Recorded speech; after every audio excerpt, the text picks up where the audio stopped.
पूरा बजट पढ़ने के बाद में 5 बिंदु मुझे लगा कि जिन 5 बिंदुओं के ऊपर यह 25 सरकार का बजट केंद्रित, वो 5 बिंदु मैं आपको इस सदन को बताना चाहता हूं कि इस बजट के 5 अर्थ। पहला तो नाम बदलो बजट।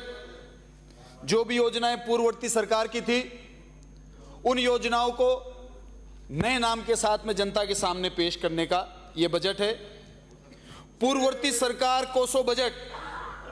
आप आगे क्या करने वाले हैं, आपका क्या विजन है, वो विजन भी मत बताओ, अपनी दिशा भी मत बताओ। पूर्ववर्ती सरकार को कोस कर ही अपना काम चलाओ, ऐसा बजट पूर्ववर्ती सरकार को कोसो बजट है। तीसरा, जो सरकार नहीं सहेगा राजस्थान कहकर इस राजस्थान के राज में आई, इस बजट से तो ये लगता है कि अब बेरोजगारी, महंगाई और अपराध सहेगा राजस्थान बजट हमारे बीच में आ चुका है। पक्षपात करने वाले इस बजट की, जो कि मैं बाद में आपको बिंदु बताऊंगा, भाजपा को वोट नहीं देने वालों के साथ बदला लेने वाला यह बजट माननीय मुख्यमंत्री और माननीय उप मुख्यमंत्री महोदय ने पेश किया है। आंकड़ों के साथ में जनता को गुमराह करने वाला बजट प्रदेश की जनता के सामने इस सरकार ने रखने का काम किया है। सबसे पहले मैं बात करूंगा, क्योंकि राजस्थान में बहुत बड़ी आबादी है जो किसानी करती है और बहुत बड़ी आबादी है जो किसानी के ऊपर आधारित। बार बार एमएसपी की बात होती है। देश के अंदर 700 किसानों ने एमएसपी के लिए शहादत दी। 125 रुपए प्रति क्विंटल एमएसपी बढ़ाकर वाहवाही लूटने वाली सरकार सदन में यह बता दे कि 2700 रुपए क्विंटल गेहूं खरीद की वादा करके 2400 रुपए क्विंटल में गेहूं की खरीद करी, और पूर्व में जहां 1.5 लाख से 2 लाख मैट्रिक टन एमएसपी के ऊपर खरीद होता था, अगर इस साल 10 लाख मैट्रिक टन भी खरीद हुआ हो तो यह सरकार इस सदन को बता दे। इसलिए मैं कह रहा हूं कि आंकड़ों के आधार पर जनता को गुमराह करने वाला बजट। दूसरा, माननीय मुख्यमंत्री जी की एक दिन प्रेस मीट हुई और उन्होंने कहा कि राजस्थान के किसानों को रात की बजाय दिन में बिजली देने की हम योजना बना रहे हैं, लेकिन इस बजट के अंदर ऐसा कोई प्रावधान हमको नजर नहीं आया कि जिसमें विशेष बजट या प्रावधान रखा हो कि किसानों को दिन में बिजली मिलने की जो व्यवस्था करेंगे। पूर्ववर्ती सरकार ने भी करी थी, लेकिन अभी ऐसा कोई बजट में प्रावधान है नहीं। ये वही सरकार है कि जिसने वीसीआर काटने के लिखित आदेश निकाले, जिले को संबोधित करते हुए कि फलाने जिले के अंदर दिसंबर महीने के अंदर वीसीआर भरो किसानों का, इस प्रकार का आदेश लिखित में निकाला। माननीय अध्यक्ष महोदय, शर्म ही नहीं आती, बीच बीच में बोलते हैं। कृषि कनेक्शन, अभी घरेलू कनेक्शन के लिए तो इस बजट के अंदर प्रावधान किया गया। अब वो कितने होंगे वो तो जब बजटीय वर्ष पूरा होगा तब पता लगेगा, लेकिन कृषि कनेक्शंस को, पुराने पेंडिंग जो हमारे कनेक्शंस हैं उनको लगाने के लिए कोई बजट के अंदर प्रावधान नहीं है, कोई व्यवस्था नहीं है। इस बजट के अंदर उल्लेख किया गया कि किसानों की आमदनी 1.5 गुना की जाएगी, तो वो किस आधार पर 1.5 गुना होगी, उसका कोई प्रावधान इस बजट के अंदर नहीं हुआ। माननीय अध्यक्ष महोदय, यह बजट पूरी तरीके से इस प्रदेश के किसान के सपनों का, इस प्रदेश के किसान के बच्चों के भविष्य का और प्रदेश के किसान के अरमानों का धोखा है।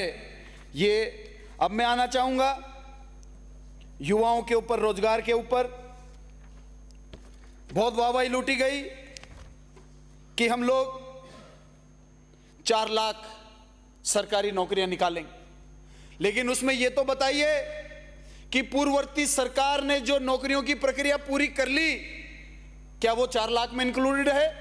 क्या पूर्ववर्ती सरकार ने 1.5 साल, 2 साल, 2.5 साल, 3 साल काम करके नौकरियां पकाकर ज्वाइनिंग बाकी रह गई, परीक्षाएं हो चुकी हैं, प्रक्रिया पूरी हो चुकी है, क्या उनको इस 4 लाख के अंदर लाया जाएगा?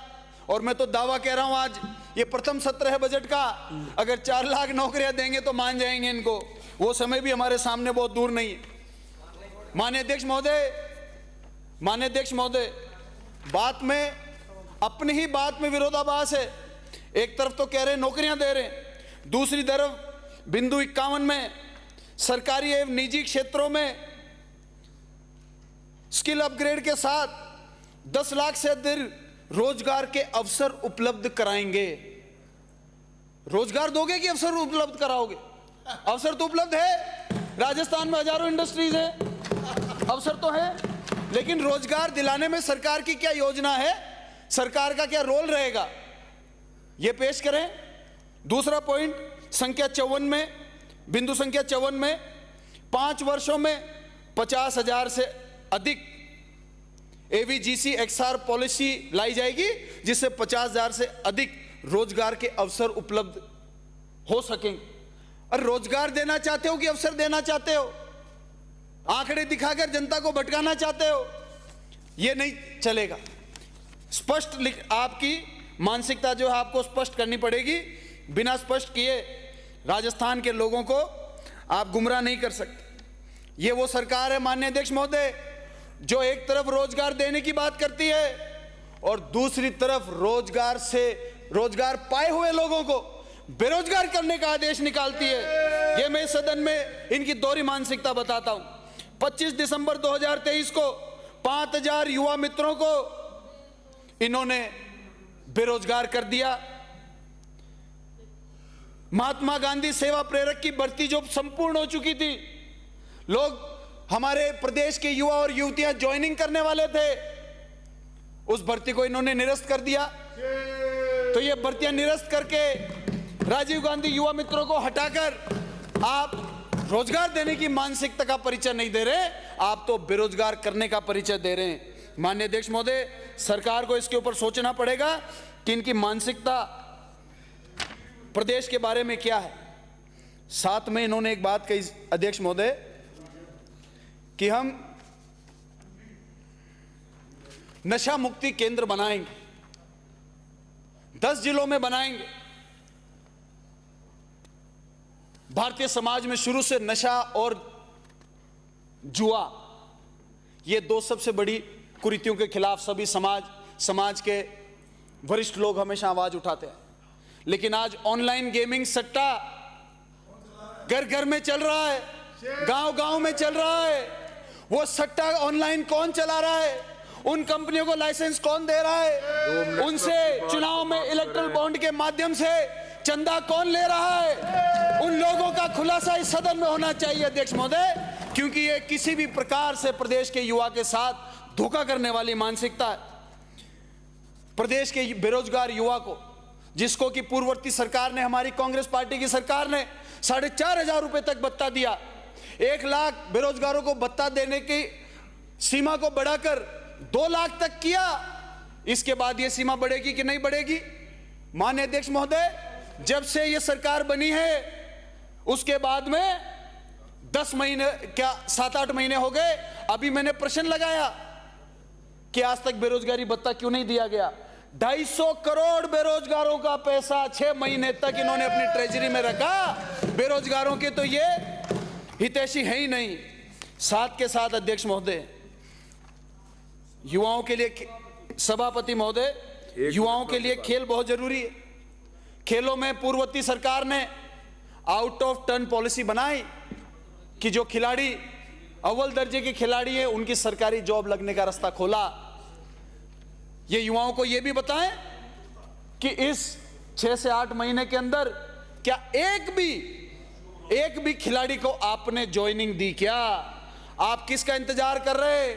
जब वो खिलाड़ियों से कोई नौकरी लगाने के नाम पर पैसा ले लेगा, उनके साथ धोखाधड़ी कर देगा, उनके अरमानों को कुचल देगा, क्या आप उस दिन का इंतजार कर रहे हैं? क्यों आप लोगों ने पेंडिंग 300-400 एप्लीकेशन से उनकी स्क्रूटनी करके ज्वाइनिंग क्यों रोकी हुई है? इस सदन में ये भारतीय जनता पार्टी की सरकार बताए, जो कि अपने आप को युवाओं का बड़ा हितैषी बताने का काम कर रही है। साथ के साथ ग्रामीण ओलंपिक जैसी योजना को बंद कर दिया। आपका समय समाप्त। चलिए मैं इसको आखिरी में एक बात में अपनी बात करता हूं।